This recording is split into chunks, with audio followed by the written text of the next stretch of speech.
Good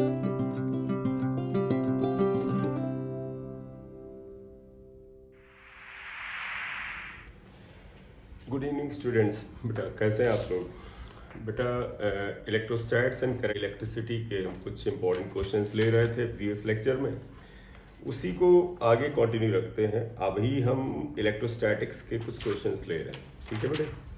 question number 1 है, two negative and equal charges A and B are fixed at a certain distance D. A third charge may be equilibrium at a position of, एक charge A है, दूसरा charge B है, दोनों negative हैं, magnitude में equal है question के according. They are at a certain distance D apart, इनके बीच का बेटा डिस्टेंस D के बराबर है। कहते थे third charge may be in equilibrium at a position. तो पोजीशन बताना है, तो मान लीजिए थर्ड चार्ज जो है उसे हम कैपिटल Q मान लें और वो A से X डिस्टेंस पे रखने पे इक्विलिब्रियम में आ जाता है। तो ये तो D डिस्टेंस था, तो suppose third charge is capital Q, it is kept at any point C at distance X from A, then it will be in equilibrium. तो अगर आप यहाँ पर लें, ये डिस्टेंस D माइनस X आएगा।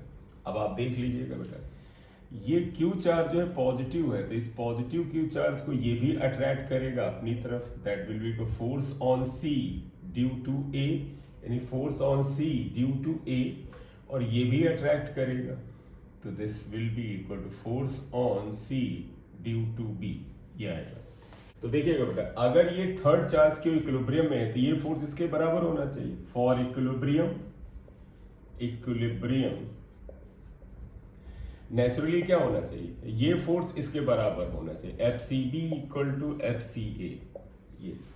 और अगर हम इसे लिखें, बताइएगा बेटा, FCB क्या है, C और B के बीच के डिस्टेंस है, तो ये फोर्स होगा 1/4 पाई एप्सिलॉन। ये चार्ज Q, ये चार्ज स्मॉल q। आपको पता फोर्स वेक्टर है, ये फोर्स अट्रैक्शन है, माइनस ने बता दिया, तो माइनस आपको लेके नहीं चल रहा है। अपॉन ये डिस्टेंस होगा D minus x square equal to CA। ये पॉइंट ध्यान रखिएगा बेटा, ये पॉइंट C है, C और A में फोर्स क्या होगा 1/4 pi epsilon not.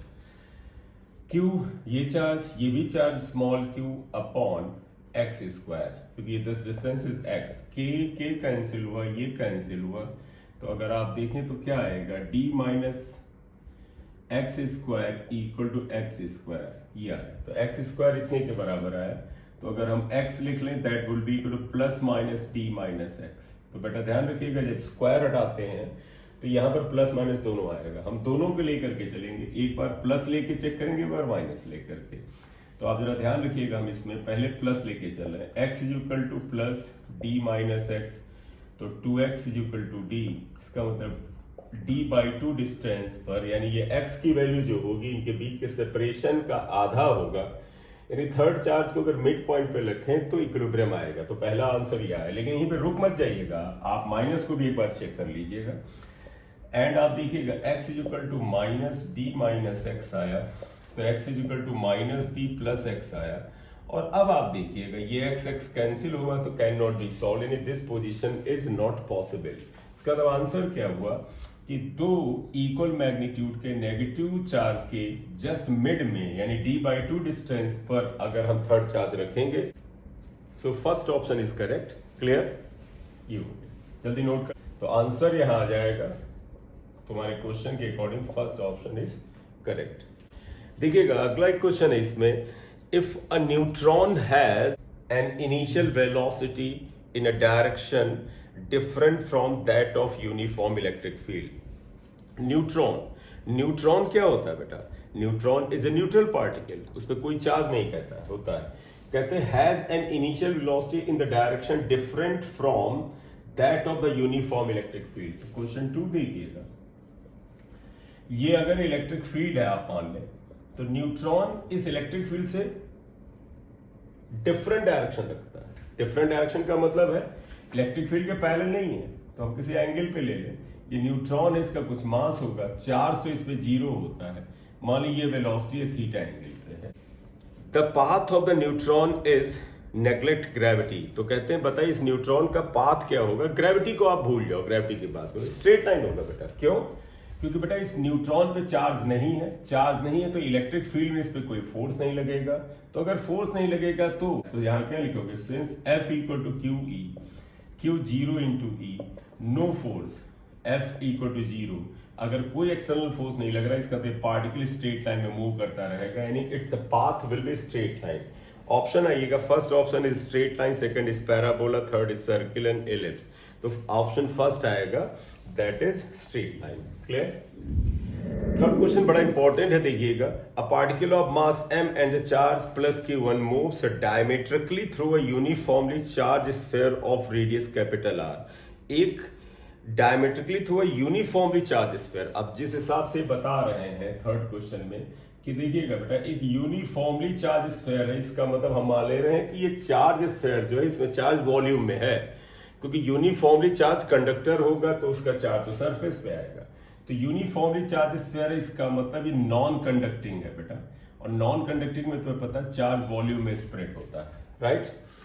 A particle of mass m and charge q1 moves diametrically through a uniformly charged sphere of radius r with the total charge minus q2। तो इस पे charge इन्होंने minus q2 लिया है, तो आप ध्यान रखिएगा इसके ऊपर चार्ज माइनस q2। तो ये डायमेट्रिकली जा रहा है, ध्यान रखिएगा, डायमीटर ये हुआ, ये डायमीटर। तो ये जो चार्ज पार्टिकल है यहां से चला होगा डायमेट्रिकली ऐसे जा रहा, मान ले a से b जा रहा है, तो किसी इस पे चार्ज इन्होंने माइनस q2 ले रखा है बेटा इसके ऊपर, इसका रेडियस इन्होंने r के बराबर लिया। देखिए ये जो चार्ज पार्टिकल, इस पे चार्ज प्लस q1 है, तो जब भी इन्होंने पूछा क्या इस पे, if plus q1 performs SHM then it's a time period. तो इनका मतलब ये हुआ, ये चार्ज प्लस q1 जो है सिंपल हार्मोनिक मोशन कर रहा है, तो इसका टाइम पीरियड बताओ।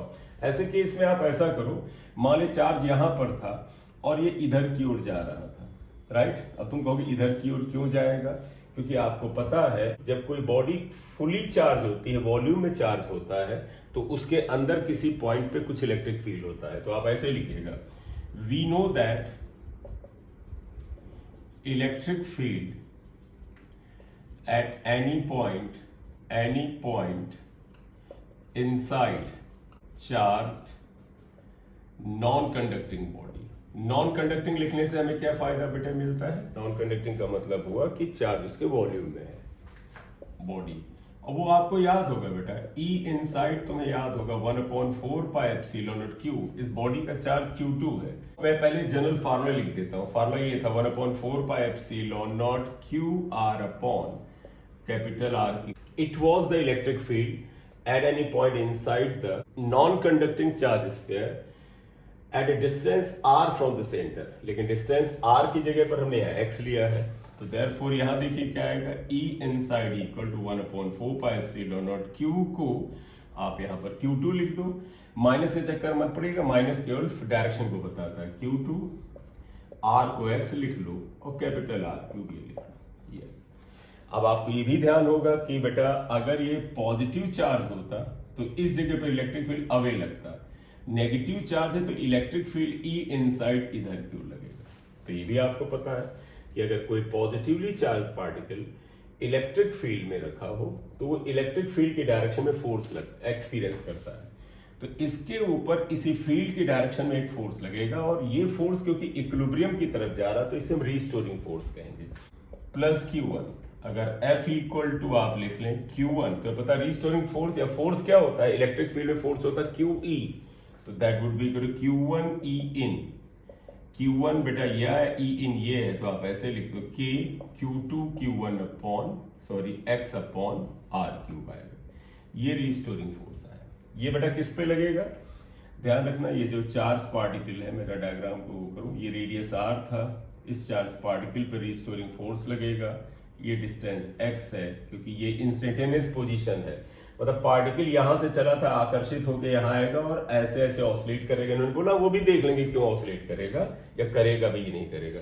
आपने SHM पढ़ा होगा और आप सुनिएगा, SHM में सिंपल हार्मोनिक प्रूफ करना या टाइम पीरियड निकालने के कई मेथड्स में से एक मेथड होता है कि उस पार्टिकल की एक इंस्टेंटेनियस पोजीशन आप लीजिए, इस पोजीशन पे इसके इक्विलिब्रियम की तरफ लगने वाला फोर्स जिसे रीस्टोरिंग फोर्स होता है उसे फाइंड आउट करिए, और फिर आप न्यूटन के लॉ से करिए कि F इक्वल टू क्या होता है ma, a इज एक्सेलरेशन। तो आप यहाँ क्या लिखोगे, but F equal to ma होता है, a एक्सेलरेशन है बेटा। तो देयरफॉर बताइएगा यहाँ क्या होगा, ma ये that is equal to k q1 q2 upon r cube x आएगा। फिर तुम्हें अच्छे से ध्यान होना चाहिए कि SHM में बेटा हम क्या प्रूफ करते हैं कि acceleration is directly proportional to displacement. एक चीज पहले से हमें यहाँ पर रखते हैं, ये रीस्टोरिंग फोर्स है। रीस्टोरिंग फोर्स क्योंकि हमेशा इक्विलिब्रियम की तरफ लगता है, तो इक्विलिब्रियम से जो डिस्प्लेसमेंट हुआ है उसके अपोजिट है तो माइनस लिख सकते हो। तो रीस्टोरिंग फोर्स में आप माइनस शुरू से लेके चल सकते हैं, आप कह सकते हैं क्यों, क्योंकि restoring force is always opposite to the displacement x। इसलिए देखो F जो है x के अपोजिट होता है तो माइनस ले लीजिए ये। अब अगला पर्पस है a को फाइंड आउट करना, तो minus k q1 q2 upon r cube m आएगा और x हो गया ये आएगा। अब अगर आप गौर से देख लें इसको, क्वेश्चन नंबर 2 में लिख दूं तो ये एक्सेलरेशन है, ये वैल्यू कांस्टेंट है, लिखेंगे वेयर बेटा ये ध्यान रखना k q1 q2 upon m r cube is constant, और ये कांस्टेंट ओमेगा स्क्वायर के बराबर होता है। आपको याद होगा एक्सेलरेशन में a equal to minus omega square x होता है, तो a की जगह a माइनस ये ओमेगा स्क्वायर x की जगह x ये आया। तो इसको इक्वेशन चाहे स्टार लिखें, तो देयरफॉर बताइएगा ये इक्वेशन क्या हो जाएगा, a equal to minus omega square x since a is proportional to minus x। अगर बेटा एक्सेलरेशन डिस्प्लेसमेंट के डायरेक्टली प्रोपोर्शनल और माइनस साइन बताता है, ये दोनों एक दूसरे के अपोजिट हैं, this is the condition of SHM, hence particle executes SHM execute करता है। क्वेश्चन में खैर इन्होंने बोल दिया था SHM कर रहा है, हमने अप्रूव भी कर लिया। अब तुम कहोगे सर टाइम पीरियड निकालें, टाइम पीरियड निकालने का तो बेस्ट तरीका ये है बेटा, जब भी t निकालना हो बेटा ओमेगा ढूंढ लो, क्योंकि omega equal to 2 pi upon t होता है। ओमेगा ना हो तो v ढूंढ लो, क्योंकि v इक्वल r ओमेगा होता है, ओमेगा आ जाएगा। तो ओमेगा सीधा साधा जिंदा है तो आप ले आओ। तो आप देखिएगा टाइम पीरियड के लिए आप क्या करोगे, t आप इस इक्वेशन से उठाओगे, इक्वेशन स्टार से, तो आप कहोगे ओमेगा इक्वल टू देखो कितने के बराबर, under root k q1 q2 upon m r cube, omega को 2 पाई अपॉन t कहते हैं, अंडर रूट। अब k की वैल्यू डाल देते हैं बेटा k, क्योंकि क्वेश्चन में दे रखा k is 1 upon 4 pi epsilon not, q1 q2 ऐसे रहने दो, m r क्यूब ये आएगा, और t आ गया बेटा। आप देखें तो टाइम पीरियड आपके पास क्या आ जाएगा, t would be equal to 2 pi under root 4 pi epsilon naught m r cube upon q1 q2। तो ये आंसर आया। अब आप ऑप्शन से मिलाओ, अगर मैच कर रहा हो तो यही रखें, नहीं और सिंप्लीफाई थोड़ा हो सकता है, 4 बाहर आ सकता है तो थोड़ा बहुत सिंप्लीफाई हो सकता है, r क्यूब में से भी r स्क्वायर बाहर आ सकता है। पहले ऑप्शन देखिए 2 पाई 4 pi epsilon m r cube upon q1 q2, पहले ही मिल गया आंसर, तो आंसर इज 1 ये आएगा। ठीक है बेटा, इसे नोट कर लो जल्दी से। Two identical pendulums A and B are suspended from one point. The bobs A and B are given positive charge Q1 and Q2 respectively. यानी यहाँ पे चार्ज सेम नहीं है, Q1 Q2 डिफरेंट मैग्नीट्यूड के हैं। The mass of A and B are M1 and M2. के masses भी जो हैं वो अलग अलग हैं। The angle from the vertical of A and B are θ1 and θ2. तो कहते हैं θ1 θ2 में रिलेशन बताओ। देखो इन्होंने 4 ऑप्शन दे रखे हैं, तो ऐसे दिया क्वेश्चन। देखो 2 बॉब है, वो एक कॉमन पॉइंट से कनेक्टेड है, इनके बीच इनके चार्ज अलग है। आप ध्यान रखिएगा, इसे मैं A मान ले रहा हूं, ये A है, और इस पे चार्ज बेटा समझिएगा, इस पे ये A बॉब है, इस पे चार्ज Q1 है और मास M1 है। दूसरा चार्ज ये है, ये B पे चार्ज Q2 है और मास M2 है। तो चार्ज अगर अलग अलग है इनके बीच में, तो आप देखिए क्या आएगा। देखो बेटा, चार्ज अलग होने से इस एंगल पे फर्क नहीं पड़ता। रीजन क्या है, क्योंकि दोनों जब रिपेल करेंगे तो फोर्स ऑफ रिपल्शन तो दोनों में क्या होता है, म्यूचुअल होता है। तो Q1 Q2 देखो इसके ऊपर लगेगा क्या, ये अगर B है और ये है, ये दोनों कुछ दूरी पर होंगे, वर्टिकल के साथ ये एंगल बना रहे होंगे। ये एंगल θ1 है, ये θ2। इन्होंने बोला है θ1 θ2 में रिश्ता बताइए क्या। देखिए क्या क्या लगेगा। देखो एप के ऊपर अगर आप लो, इसका चार्ज Q1 है, मास M1 है। देखो बेटा वेट M1G लगेगा, रिएक्शन ये फोर्स ए पर क्या लगेगा, ए पे फोर्स बेटा F लगेगा, और जितना इलेक्ट्रोस्टैटिक अट्रैक्शन रिपल्सन यहां लगेगा उतना इस पे लगेगा, उसमें तो कोई फर्क आएगा नहीं। तो अगर बेटा ध्यान रखना मैग्नीट्यूड क्या फर्क पड़ता है इसके मैग्नीट्यूड पे, इससे कोई फर्क नहीं पड़ता इलेक्ट्रोस्टैटिक रिपल्सन पर। ये तो इस पे दोनों पे सेम है, लेकिन वेट का फर्क पड़ेगा। देखो इसका वेट m2 है, और m2 के बारे में इन्होंने कोई जानकारी दी है क्या है, m1 is greater then m2। ये एक बड़ा है बेटा, गिवन है m1 is greater then m2, तो इसका भार ज्यादा है। आप खुद बताओ, जो चीज मैसिव है ये अपने भार की वजह से ये चाहेगा कि ये पेंडुलम इधर आ जाए, तो इसका भार थोड़ा कम है, ये थोड़ा कम इधर आना चाहेगा। तो आप बताइएगा, यहाँ पर मैं टेंशन भी दिखा दूं। अगर T1 है, ये T2 है, इसका एक कंपोनेंट हो जाएगा θ2, T2 cos θ2, और इधर आ जाएगा T2 sin θ2, और यहां देखिएगा T1 cos θ1, और यहां पर आ जाएगा। तो आप देखिएगा इलेक्ट्रोस्टैटिक रिपल्शन की वजह से ये एंगल सेम आना चाहिए था, लेकिन वेट जो है इनका, ये वेट थोड़ा कम है। देखो क्योंकि m2 इज लेस, m1 अगर ज्यादा है तो अपने भार की वजह से थोड़ा नजदीक आने लगेगा, और जब ये इधर नजदीक आएगा तो ये एंगल क्या हो जाना चाहिए, छोटा होना चाहिए। तो आप इसमें यही लिख देना, since m1 is greater then m2 therefore m1g is greater than m2g, hence इसमें क्या हो जाएगा, θ1 करना चाहिए। तो आप अगर आप देखें, for a FE equal to T1 sin θ1 and T1 cos θ1, ये θ1 है, इक्वल टू m1g, ये क्वेश्चन 1 आया 2 आया। फॉर बी अगर हम ले, FE equal to T2 sin θ2 and T2 cos θ2 equal to m2g, question 4 आया। इनको कंपेयर करें फ्रॉम 1 एंड 2, अगर आप देखें तो T1 sin θ1 equal to T2 sin θ2। देखो T1 upon T2 equal to sin θ1 upon sin θ2, ये क्वेश्चन स्टार आया। तो एक निकालने का ये भी तरीका जो मैंने पहले आंसर कर दिया हो गया बेटा, ये तो आंसर थर्ड था यहाँ पर।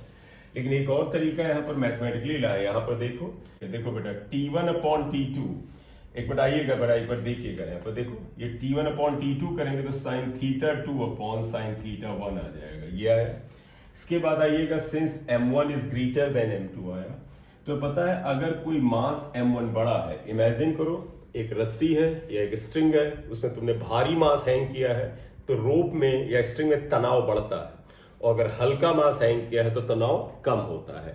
तो m1 अगर ग्रेटर है तो उसमें टेंशन T1 ज्यादा होगा, अगर T1 ज्यादा होगा, ये ज्यादा होगा, तो इसका रेशियो ग्रेटर देन 1 होगा। तो इसीलिए लिख रहे हैं, देखो sin θ2 upon sin θ1 is greater than 1, इसका मतलब sin θ2 is greater than sin θ1, θ2 is greater than θ1, इसका मतलब θ1 इज लेस देन θ2, तो ये आएगा। तो θ1 is less than θ2, third option is correct. तो आप डायरेक्टली भी कर सकते हैं रीजनिंग से, या आप इस मेथड से कर सकते हैं, जैसे आपको सूट करे वैसे करिए। ये हो गया, इसे नोट कर ले।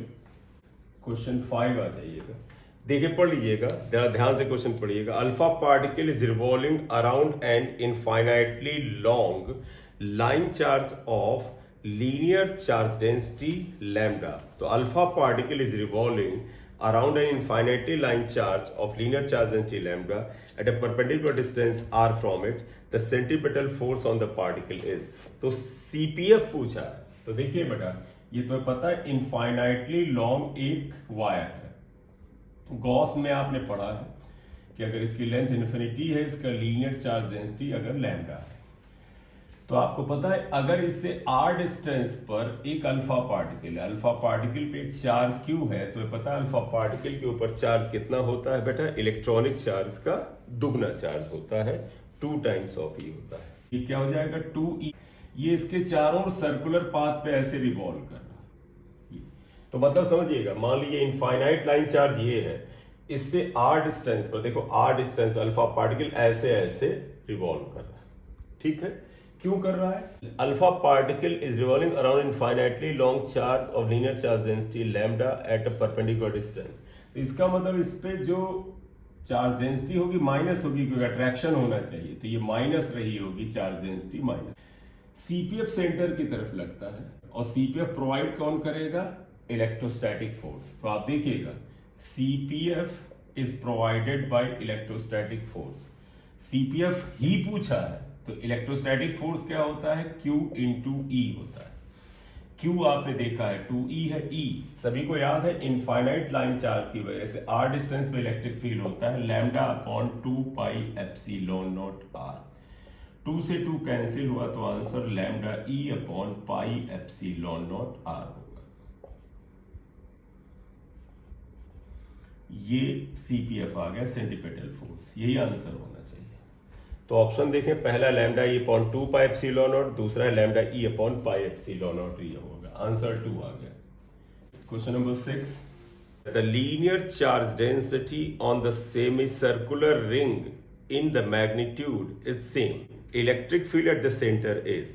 तो इसमें तो केवल और केवल डायरेक्शन की बात की है इन्होंने, तो आप इसे डायरेक्शन के साथ रहो, लेकिन हालांकि क्वेश्चन अच्छा है बेटा। अच्छा कैसे? देखिएगा, सेमी सर्कुलर रिंग ऐसे ले रखा, ये सेमी सर्कुलर रिंग है बेटा।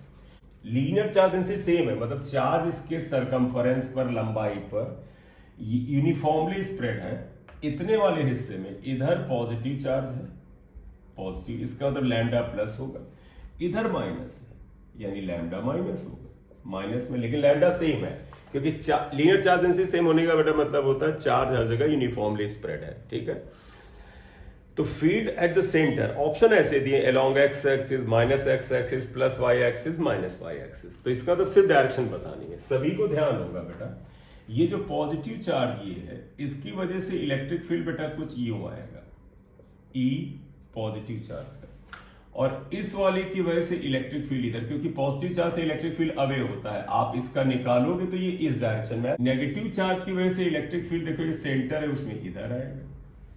तो पता है नेगेटिव चार्ज में फील्ड क्या होता है? Towards negative charge, E minus है, दोनों का मैग्नीट्यूड सेम होगा बेटा, E due to the minus charge. अब अगर आप कंपोनेंट करें, तो आप इमेजिन करना चाहें, अगर एंगल आप ये थीटा ले लें, थीटा ले लें, तो देखो ये component E minus sine theta आएगा, और इधर आएगा E कॉस थीटा। इसी तरह इसका आएगा E प्लस साइन थीटा, इधर की ओर आएगा E प्लस कॉस थीटा। ये वाला इसको कैंसिल कर देगा, तो ये कंपोनेंट कैंसिल, तो नेट इलेक्ट्रिक फील्ड इस जगह किधर? नीचे की तरफ आएगा, यानी electric field is along negative y axis की नेगेटिव डायरेक्शन में होगा, क्योंकि ये दोनों कंपोनेंट जुड़ेंगे। तो answer is along minus y axis, answer is 4, answer 4 is correct. Clear? अब आइएगा question number 7, the dipole moment of the system is, और सिस्टम पे -3 + 2q और L लिया। आपको मैंने सिखाया था, आप ध्यान रखो, न सिखाया हो तो यहां देख लीजिएगा। डायपोल में बेटा क्या होता है? दो इक्वल एंड अपोजिट चार्ज होते हैं। तो इक्वल एंड अपोजिट चार्ज का मतलब है, देखो ये ना इक्वल है ना ये इक्वल है, लेकिन अगर इस 3 को आप ऐसे लिखो, देखो -3q को तुम लिख दो -2q एंड -q, तो देखो बेटा ये माइनस और ये प्लस मिलके एक डायपोल बना देंगे। तो हम इसको ऐसे लिख देते हैं, देखो ये -3q था, आप इसको ऐसे लिख लो, कहो सर एक -2q हो जाएगा, एक -q हो जाएगा, यही मिलके ये बनाएंगे, ठीक है। तो -3q चार्ज ही इसके बराबर है। अब देखो बेटा ये -q और ये +q एक डायपोल बनाएंगे।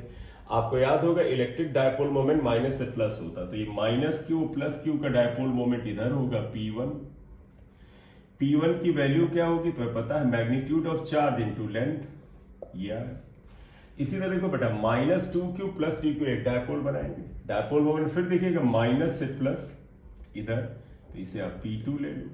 P2 की वैल्यू क्या होगी? तो पता डायपोल मोमेंट क्या होता है? मैग्नीट्यूड ऑफ चार्ज यानी 2q या -2q यानी 2q और लेंथ L, या अब आप देख ले दो वेक्टर है, एक ये क्योंकि ये तीनों साइड सेम है, इसका मतलब एंगल 60 डिग्री है।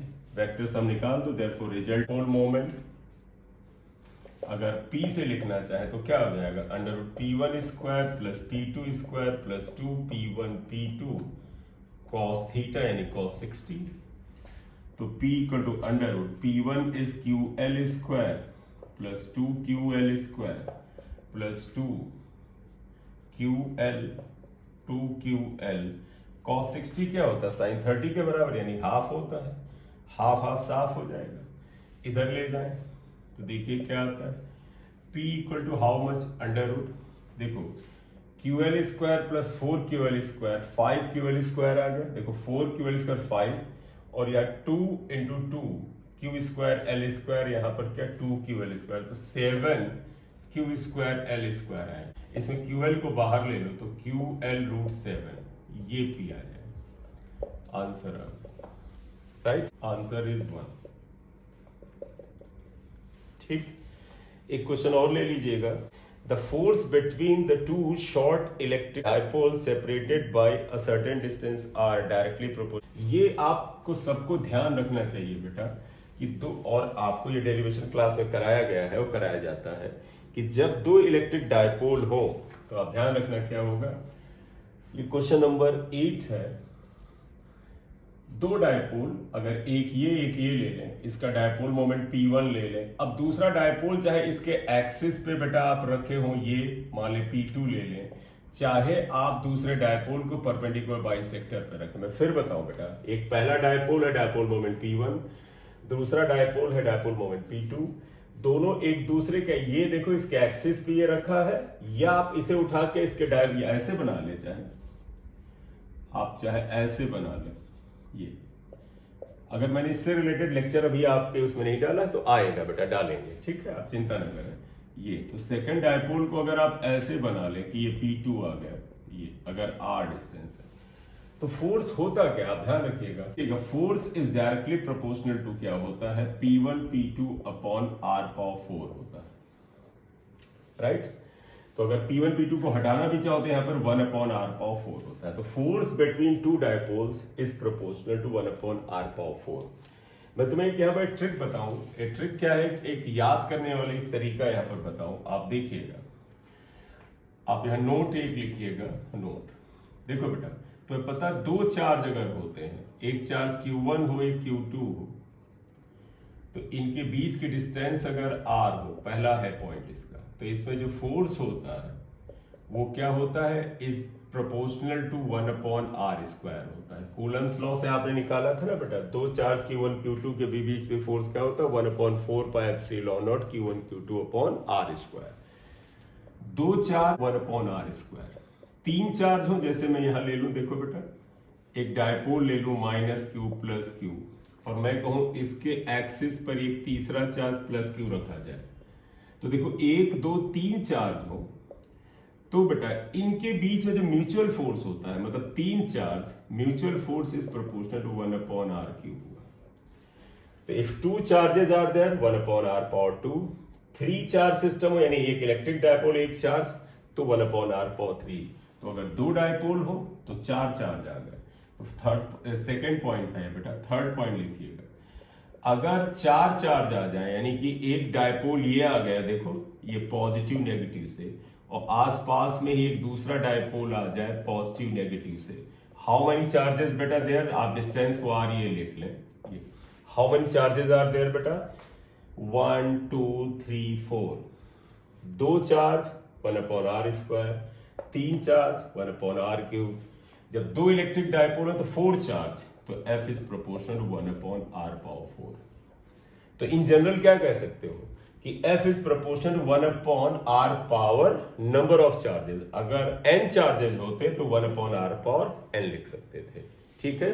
तो आंसर जो 8 क्वेश्चन का आएगा, ये आंसर इसका क्या था, 1 अपॉन R पावर 4 आंसर होगा। क्लियर। इससे रिलेटेड बड़े पॉपुलर डेरिवेशन है इलेक्ट्रोस्टैट्स में, डायपोल डायपोल इंटरेक्शन, वो मेरे लेक्चर में अभी नहीं पढ़ा होगा तो फ्यूचर में डाल देंगे, ठीक है बेटा। तो अभी इतना क्वेश्चन करें, अगले टर्न पे और क्वेश्चंस लेंगे बेटा। अगर आप में से किसी ने चैनल को सब्सक्राइब नहीं किया, पहली बार वीडियो देख रहे हैं, तो बेटा इसे सब्सक्राइब करें और अपने जानने वालों को भी सब्सक्राइब करने के लिए कहें और लाइक दे दिया करें। अब अगले कुछ लेक्चर्स क्योंकि आपके एग्जाम सब नज़दीक आ रहे हैं, चाहे वो जेई मेंस जेई के हों चाहे नीट के हों, तो मैंने थोड़ा सा थ्योरी वाला पार्ट रोक दिया है बेटा। अब न्यूमेरिकल ही मैं ज़्यादातर डालूंगा। मतलब हो सकता है कि मेरे अगर 5 लेक्चर आए तो 5 में 4 में जो होंगे न्यूमेरिकल होंगे, हो सकता है 1 में ही थ्योरी का डालूं। फिर जैसे एग्जाम का थोड़ा सा प्रेशर कम होगा तो फिर से थ्योरी वाला पार्ट डालेंगे। Thank you very much.